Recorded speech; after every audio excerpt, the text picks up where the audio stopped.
नमस्कार दोस्तों, स्वागत है आप सबों का एक बार फिर से आपके अपनी YouTube channel Ramgarh edu care में। अगर आप बीएड या डीएलएड कर रहे हैं दोस्तों, या फिर करने का सोच रहे हैं दोस्तों, तो यह वीडियो आपके लिए अति महत्वपूर्ण है दोस्तों। वीडियो को लास्ट तक ज़रूर देखिए और एक एक वर्ड को ध्यान से सुनिए, क्या मैं आपको समझाने की कोशिश कर रहा हूँ। ये वीडियो आप लोगों के डिमांड पर ही मैं बना रहा हूँ। आप लोग ही बोल रहे थे कि बीएड में तो एडमिशन मिल गया सर, बीएड तो कर लेंगे, इसके बाद का क्या बीएड करने से ही हम सरकारी शिक्षक बन जाएंगे? बिल्कुल नहीं दोस्तों। बीएड या डीएलएड कर लेते हैं तो आप प्राइवेट स्कूल्स में पढ़ा सकते हैं, 8-10 हज़ार का जॉब कर सकते हैं, लेकिन सरकारी शिक्षक बनने के लिए आपको बहुत सारी एग्ज़ाम्स देने होते हैं। कौन कौन सी एग्ज़ाम्स देने होते हैं, योग्यताएं क्या क्या होती हैं, सारी चीज़ें यहाँ पर आपको डिटेल में बताने वाले हैं। किसी भी तरह का आपका डाउट जो है दोस्तों इस वीडियो के बाद में नहीं बचने वाला है। अगर कोई डाउट रह भी जाता है तो कमेंट सेक्शन में ज़रूर लिखिएगा, मैं उसको क्लियर कर दूँगा। ठीक है, तो सरकारी शिक्षक कैसे बने? Primary teacher, TGT teacher, PGT teacher, lecturer, professor, सबको बारी बारी से क्या योग्यताएं होनी चाहिए, एग्ज़ाम कैसे होता है, सिलेक्शन कैसे होता है, उन सारी चीज़ों पर यहाँ पर डिस्कस करने वाले हैं। तो बने रहिए हमारे साथ। नए होंगे तो सब्सक्राइब ज़रूर कर लीजिएगा और टीचिंग वैकेंसी से रिलेटेड अपडेट यहाँ पर मिलती रहती हैं आपको। ठीक है, तो चैनल को सब्सक्राइब कीजिएगा, सपोर्ट कीजिएगा। और चलिए स्टार्ट करते हैं वीडियो को। आगे बढ़ने से पहले दोस्तों दो चीज़ें महत्वपूर्ण हैं, इनको मैं यहाँ पर डिस्कस कर लेता हूँ। सबसे पहले टेट, टीचर एलिजिबिलिटी टेस्ट, ये सभी राज्यों द्वारा आयोजित किया जाता है। ठीक है, जैसे झारखंड में आयोजित किया जाता है उस टेट को बोलेंगे जेटेट, झारखंड टेट, बिहार के लिए बीटेट होगा आपका, और हरियाणा के लिए होगा एचटेट। सभी राज्य अपना अपना टेट का एग्ज़ाम कंडक्ट करते हैं।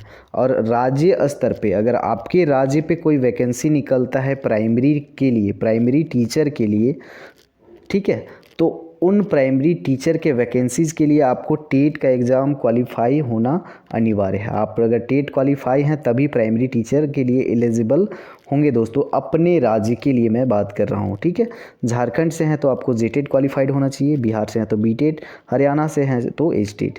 कुछ राज्य जो हैं सीटेट को भी मान्यता दे रखे हैं।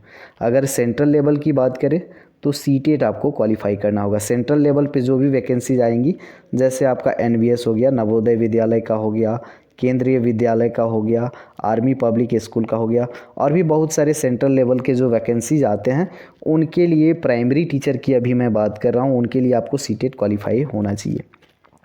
अगर आप यहाँ पर टेट जो है दोस्तों, टेट जो है सीटेट बोले या टेट बोले, ये दो लेवल होता है आपका। ठीक है, एक लेवल जो होता है आपका 1 to 5 के लिए होता है, ये होता है प्राइमरी लेवल। ठीक है, तो प्राइमरी लेवल अगर टेट या सीटेट आपने 1 to 5 के लिए क्वालिफाई किया है तो आप जो वैकेंसी आएगी उसमें 1 to 5 वाला के लिए एलिजिबल होंगे। अगर आपने 6 to 8 के लिए लेवल 2 आपने पास किया है, दो लेवल होते हैं टेट या सीटेट के।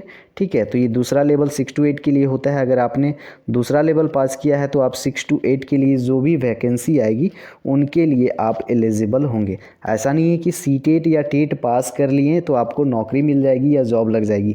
बस ये एक योग्यता है, इससे आपको नौकरी या जॉब नहीं मिलेगी। ठीक है, तो चलिए बढ़ते हैं आगे और स्टार्ट करते हैं सबसे पहले प्राइमरी टीचर से। प्राइमरी टीचर जो है दोस्तों दो कैटेगरी में हम कैटेगराइज कर सकते हैं। पहले तो प्राइमरी टीचर, ठीक है, प्राइमरी टीचर जो है 1 to 5 के लिए एक तो हम कैटेगराइज कर सकते हैं। इसके लिए क्या योग्यता होनी चाहिए, और देखिए ये दोनों स्तर पे वैकेंसी आती हैं।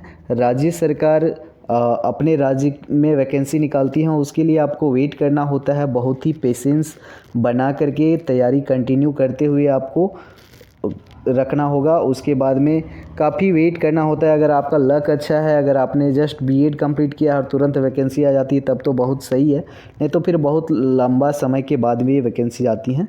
या फिर सेंट्रल लेवल पे आता है तो उनको भी आप अप्लाई कर सकते हो। तो प्राइमरी टीचर 1 to 5 के लिए होता है। इसके लिए एलिजिबिलिटी क्या क्राइटेरिया यहाँ पर डिस्कस कर देता हूँ। तो अगर आपको प्राइमरी टीचर बनना है दोस्तों, तो जब भी वैकेंसी आएगी उस समय आपका जो एलिजिबिलिटी होना चाहिए, योग्यता होना चाहिए, 12th अगर आपने किया है, 12th के साथ डीएलएड और टेट क्वालिफाई हैं, तभी आप इस एग्ज़ाम में शामिल हो पाएंगे। ठीक है, अगर आपने ग्रेजुएशन और बीएड कर रखा है साथ ही साथ टेट, यहाँ पर टेट 1 to 5 के लिए बात करेंगे तो आपका जो लेवल 1 होता है टेट का वो क्वालिफाई होना चाहिए, तभी आप प्राइमरी टीचर 1 to 5 के लिए एलिजिबल होंगे, योग्य होंगे। ऐसा नहीं कि आपको बहाली मिल जाएंगी, योग्य होंगे। जो भी वैकेंसी आएंगी उनको आप अप्लाई कर पाएंगे। फिर उन वैकेंसीज़ को भरने के बाद में आपका बहाली होगा, ठीक है।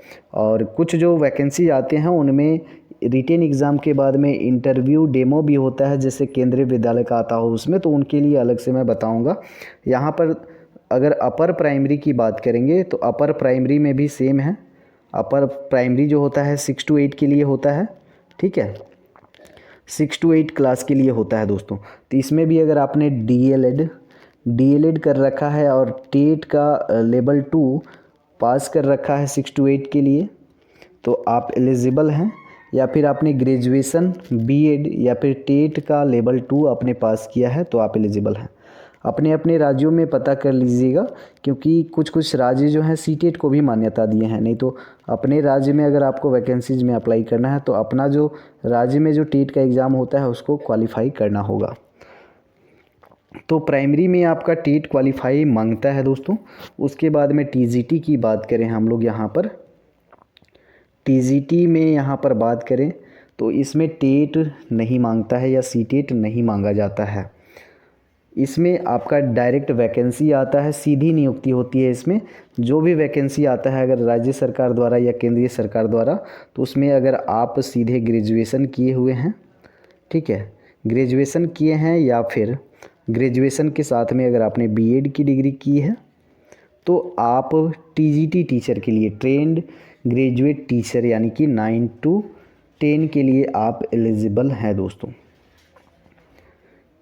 ये तो आपको टीजीटी का योग्यता समझ में आ गया। वैकेंसीज़ कब आती हैं वो भी मैं बताऊंगा आपको।